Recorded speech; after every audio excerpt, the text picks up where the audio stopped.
Hi, my name is Marcus. Returning home late at night, I got lost in a dense forest. I felt the wind whispering my name, and the trees seemed to close in behind me, cutting off my way back. Suddenly, I stumbled upon an old, abandoned chapel, its door creaking and opening on its own. Curiosity overcame fear, and I stepped inside. It was dark inside. Only a faint moonlight filtered through the broken stained glass. On the walls, I saw frescoes depicting the suffering of souls in hell. Suddenly, the floor beneath me gave way, and I fell into an abyss. When I regained consciousness, I found myself in another world, the world of the dead. Finding myself in the afterlife, I felt my body grow heavy, as if each step I took was through thick, sticky swamp mud. The air was cold and damp, but not like on a regular night. This cold penetrated through the skin straight into the bones, as if sucking out the warmth of life. There were no sounds, no wind, only silence that pressed on my ears, as if someone was covering them with their hands. The fog wasn't just grey, it had a rotten hue, as if it was made of millions of tiny ash particles. I tried to breathe slowly, but each breath brought with it a taste of decay, as if I was inhaling the smell of thousands of decomposing bodies. The ground beneath my feet was soft, as if covered in a layer of slime, and each step I took left a footprint that was instantly filled with a red liquid, resembling blood. Suddenly, I heard a rustling sound.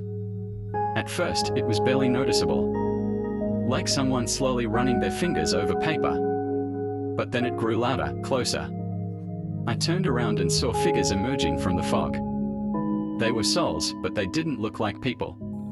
Their bodies were distorted, as if they had been stretched, twisted and broken, then put back together. One soul had 3 faces, constantly shifting expressions from pain to mad laughter.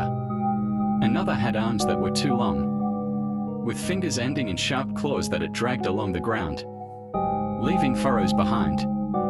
I tried to back away, but suddenly I felt something cold gripping my leg.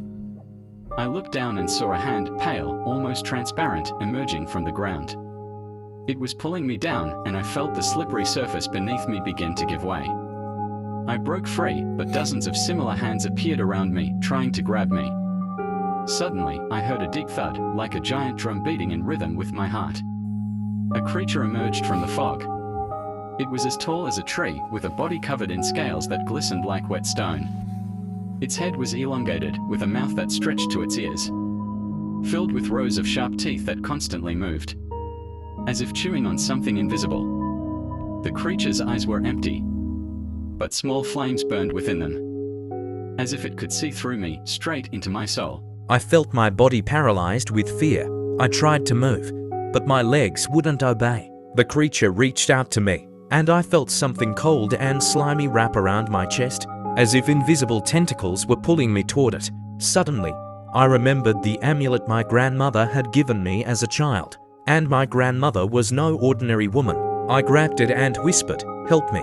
The amulet flashed with a bright light, and the creature retreated, hissing, and dissolved into the fog.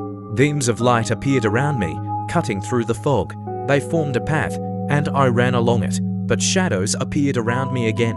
They whispered my name, laughed, cried, as if trying to lead me astray. One of the shadows even grabbed my hand, and I felt the cold penetrate my body, as if it was draining the life out of me. I broke free and kept running. When I reached the gates, I saw that they were made of bones, intertwined with each other. The gates slowly opened, and I rushed through them. The last thing I heard before finding myself back at the chapel was a voice whispering, "You won't escape. We will find you." Returning home, I tried to convince myself that it was just a dream, but on my arm, there was a marker black imprint of fingers, as if someone had gripped me too tightly. And one night, I woke up to the sound of that same rustling. I opened my eyes and saw a shadow standing in the corner of the room, tall, with empty eyes.